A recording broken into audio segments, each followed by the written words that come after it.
இமயமலையின் உயரத்தில் அமைந்திருக்கும் காஷ்மீர் ஒரு பணக்கார மற்றும் பழமையான கடந்த காலத்தின் ரகசியங்களை தன்னகத்தே கொண்டுள்ளது. ஸ்ரீநகருக்கு அருகிலுள்ள புர்ச்சாஹோமில் நடத்தப்பட்ட தொல்பொருள் ஆராய்ச்சிகள் கிமு 3000 ஆண்டைச் சேர்ந்த ஒரு புதிய கற்கால நாகரிகத்தை வெளிப்படுத்துகின்றன. இந்த ஆரம்பகால காஷ்மீரிகள் வானிலையிலிருந்து பாதுகாப்பிற்காக தரையின் கீழ் தோண்டப்பட்ட வட்டக்குழிகளில் வாழ்ந்தனர். புர்ச்சாஹோமின் மக்கள் திறமையான விவசாயிகளாகவும் மேய்ப்பர்களாகவும் இருந்தனர். பார்லி மற்றும் கோதுமையை பயிரிட்டனர். மேலும் செம்மறி ஆடுகள், வெள்ளாடுகள் மற்றும் கால்நடைகளை வளர்த்தனர். அவர்களின் கலாச்சாரத்தின் ஒரு அற்புதமான அம்சம் நாய்களை அவற்றின் உரிமையாளர்களுடன் புதைக்கும் நடைமுறையாகும். இது மனிதர்களுக்கும் அவர்களின் நாய் தோழர்களுக்கும் இடையிலான ஆழமான பிணைப்பை குறிக்கிறது. மனிதர்கள் குடியேறி நிலத்தை பயிரிடத் தொடங்கிய காலத்தின் ஒரு கவர்ச்சிகரமான காட்சியை புர்ச்சாஹோம் தளம் வழங்குகிறது. கிமு 3ஆம் நூற்றாண்டில் மோரிய பேரரசு தோன்றிய நேரத்தில் காஷ்மீர் பண்டைய இந்தியாவின் பெரிய அரசியல் மற்றும் கலாச்சார நிலப்பரப்பில் ஒரு குறிப்பிடத்தக்க பங்களிப்பாளராக இருந்தது. பேரரசுகள் அசோகர், குஷானர்கள் மற்றும் புத்த மதத்தின் பரவல்.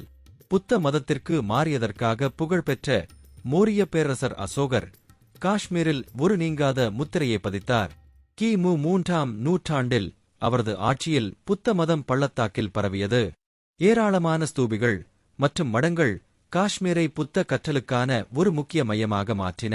மோரியர்களைத் தொடர்ந்து கிபி முதல் நூற்றாண்டில் குஷான் பேரரசு காஷ்மீரில் தனது செல்வாக்கை விரிவுபடுத்தியது. புத்த மதத்தை தழுவிய அதே வேளையில் மற்ற மதங்களையும் ஆதரித்தது. புத்த கலையின் சின்னமான காந்தார பாணி குஷான் ஆதரவின் கீழ் செழித்தது. அழகிய சிற்பங்களை விட்டுச் சென்றது. இந்த காலகட்டத்தில் கலாச்சாரங்களின் சங்கமம் காஷ்மீரில் நீடித்த தாக்கத்தை ஏற்படுத்தியது.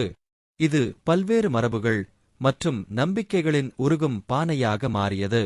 கர்கோட்டாவின் பொற்காலம் லலிதாதித்ய முக்தாபிடா மற்றும் மார்த்தாண்ட சூரியன் கோயில். கிபி 7ஆம் நூற்றாண்டில் முக்கியத்துவம் பெற்ற கர்கோட்டா வம்சம் காஷ்மீருக்கு ஒரு பொற்காலத்தை தொடங்கியது.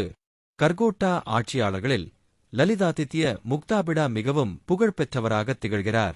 ஒரு வலிமைமிக்க வெற்றியாளர் மற்றும் திறமையான நிர்வாகி, லலிதாதித்யா தனது ராஜ்யத்தை பள்ளத்தாக்கிற்கு அப்பால் மத்திய ஆசியா வரை விரிவுபடுத்தினார். சூரிய பகவானுக்கு அர்ப்பணிக்கப்பட்ட சின்னமான மார்த்தாண்ட சூரியன் கோயில் உட்பட அற்புதமான கோயில்கள் மற்றும் நினைவுச் சின்னங்களின் கட்டுமானத்தை அவரது ஆட்சி கண்டது. காஷ்மீர் பள்ளத்தாக்கில் ஒரு பீடபூமியில் கட்டப்பட்ட மார்த்தாண்ட சூரியன் கோயில் அதன் இடிபாடுகளில் கூட பிரமிப்பு மற்றும் ஆச்சரிய உணர்வைத் தூண்டுகிறது. லலிதாதித்யாவின் ஆட்சியில் இலக்கியம், இசை மற்றும் நடனத்திலும் முன்னேற்றங்கள் ஏற்பட்டன. இது காஷ்மீரின் கலாச்சார நிலப்பரப்பை மேலும் வளப்படுத்தியது.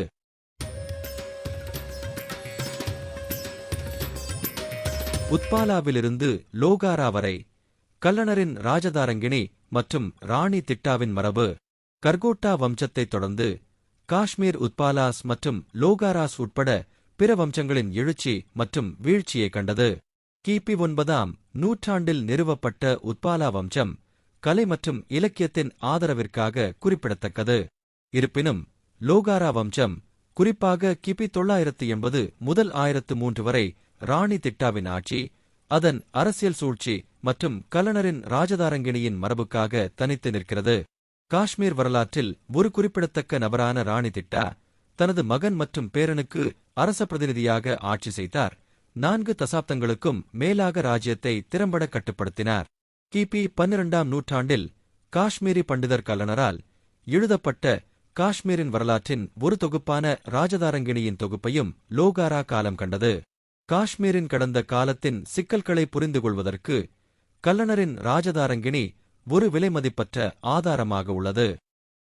புர்ச்சாஹோமின் புதிய கற்கால குடியிருப்புகளிலிருந்து கல்லணரின் ராஜதாரங்கிணியின் இலக்கிய சாதனைகள் வரை பண்டைய காஷ்மீரின் வரலாறு மனித நெகிழ்ச்சி, படைப்பாற்றல் மற்றும் கலாச்சாரத்தின் நீடித்த சக்திக்கு ஒரு சான்றாகும்.